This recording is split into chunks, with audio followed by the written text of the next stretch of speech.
Fala, gente boa! Bom, no vídeo anterior eu tinha comentado, né, que o lote de terras número 1, né, da história de Joinville, ele pertenceu ao Peter Schneider e ele acabou mais tarde sendo adquirido pelo Johann Wilhelm Ebert, né?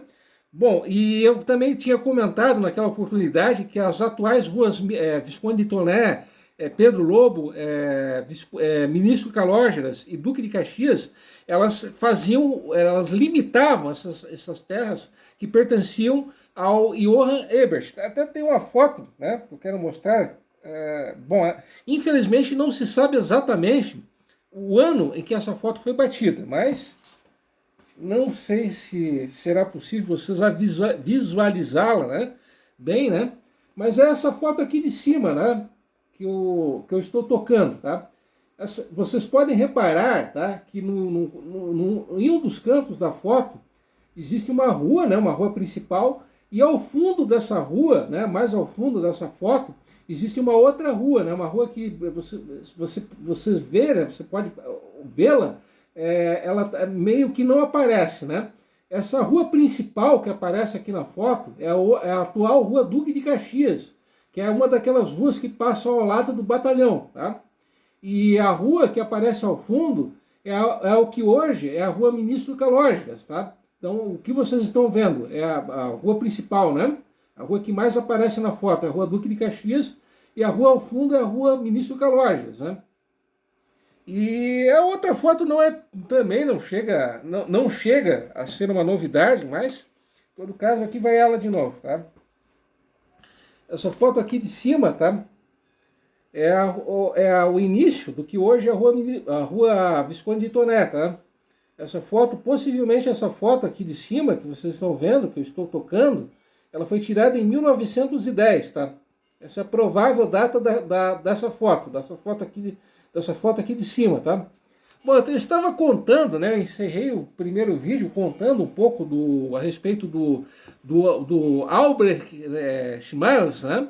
Que era um imigrante suíço de Nidal, né? Bom, o Albert, eu vou chamar de Alberto, né? O Beto da cerveja, né? Era como o nosso amigo Alberto, ele era popularmente conhecido como Beto da cerveja, tá? O nosso amigo Beto da cerveja, que veio lá da Suíça, ele acabou imigrando junto com a esposa, que era um ano mais velha que ele, que era Margareta, e com os 5 filhos. Os filhos dele, as idades deles, variavam entre 2 e 7 anos, tá? Bom, o filho mais velho deles era o Paul, né? Paul Schmalz, né? Johann Paul Schmalz. Bom, voltando a falar sobre o Beto da cerveja, né? Como eu acabei de dizer, ele era mestre cervejeiro, tá? O curioso é que a intenção do nosso amigo Beto era, a princípio, a intenção dele era imigrar para a cidade do Rio de Janeiro, tá? Só que houve um minúsculo detalhe. Por 15 dias ele acabou perdendo o navio. Então ele chegou 15 dias atrasado. Bom, e agora Beto? E agora, Alberto, né? Bom, não restou outra alternativa do que, obviamente, pegar um outro navio. E esse outro navio que ele acabou pegando, e como eu já adiantei no vídeo anterior, foi um navio veleiro chamado Emma e Luiz, tá?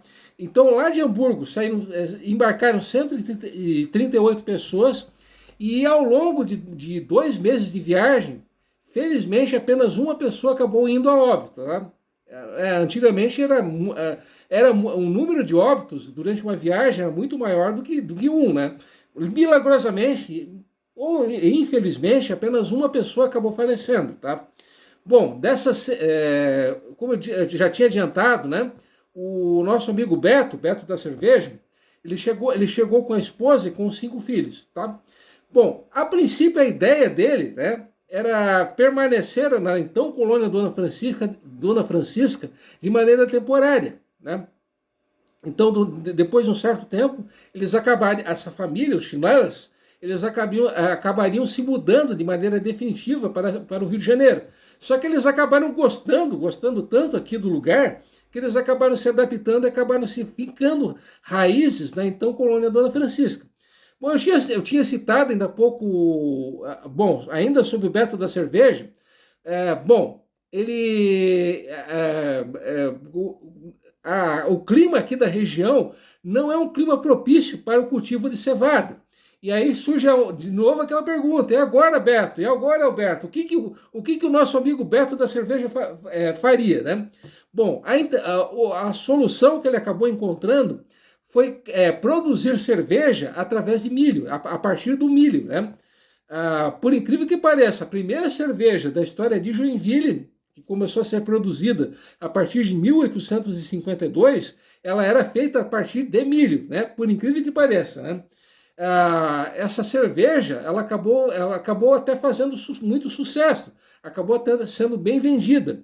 E o nosso amigo Beto da cerveja, ele acabou falecendo em 22 de dezembro de 1862, aos 41 anos de idade, né?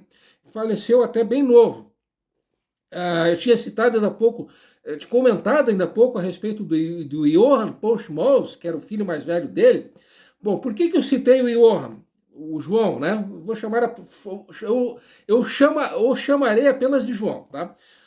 Por que eu citei o nosso amigo João? Porque o nosso amigo João, ele foi presidente da Câmara de Vereadores de Joinville de 1883 até 1887, e mais tarde ele seria prefeito de maneira interina várias vezes no período entre 1895 e 1899. O Johann Paul, o nosso amigo João, tá? Ele foi um dos pioneiros da atividade do montanhismo em Joinville. Inclusive o Pico do Jurapé, a primeira pessoa a tê-lo escalado, tá? Foi justamente o nosso amigo João, isso em 1886, tá? E ele também colecionava insetos. Sim, isso mesmo que vocês acabaram de ouvir. Nosso amigo João, ele tinha uma coleção de insetos. Ele era um dos maiores especialistas em insetos do Brasil, diga-se de passagem.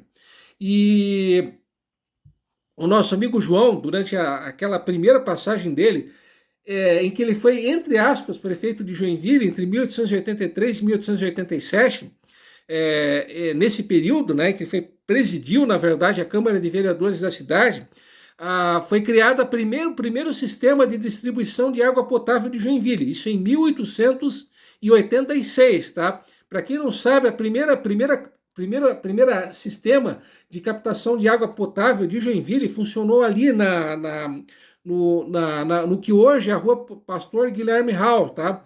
Então, era aquele riozinho que desce aquele morrinho, tá? A água era captada justamente dali, daquele riozinho, tá? Por incrível que pareça, tá? Voltando, tá? Ainda, né, sobre a rua Visconde de Toné, tá?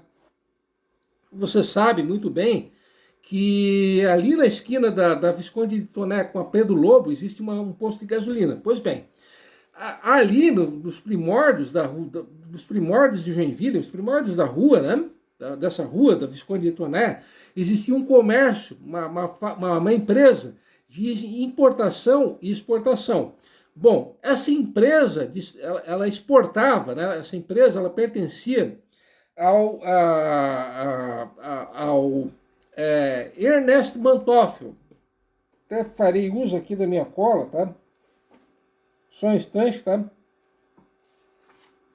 Assim, eu tinha dito que era o Ernest Mantoffel, não. O dono dessa empresa era o Karl Mantoffel, tá? Não era, o nome dele não era Ernest, era Karl, né? Carlos, tá? Eu chamarei apenas de Carlos, tá?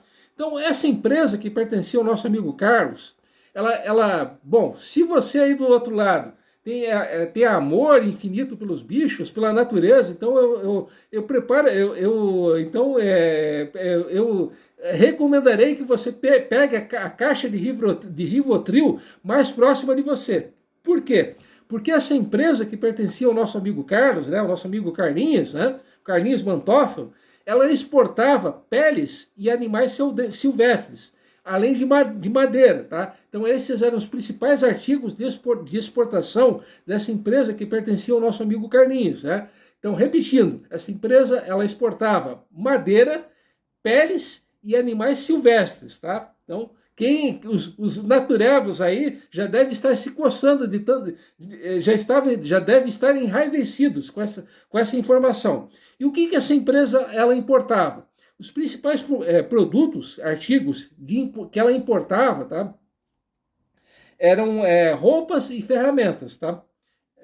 Eram outros, ela também importava outras coisas, mas esses eram os principais artigos que ela importava. Repetindo, ela importava roupas e ferramentas. Mais tarde, essa empresa de importação e exportação, que pertencia ao nosso amigo Carlinhos, né, o Karl Mantoffel, ela acabou sendo comprada pela família Scheidmantel. Bom, essa família, né, o Scheidmantel, eles transformaram essa empresa de importação e exportação em um comércio de secos e molhados, tá? Então, antes ali de ser aquele posto de gasolina, ali, repetindo, ali funcionou uma empresa de importação e exportação, e após isso ali funcionou uma lojinha, né? Um comérciozinho de secos e molhados, né?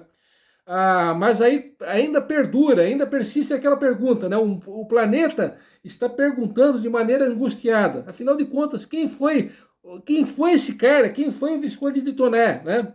Bom, a resposta para essa pergunta que está afligindo o planeta, eu darei no próximo vídeo. Então, o mistério continuará. Então, até lá, até o próximo vídeo, beleza?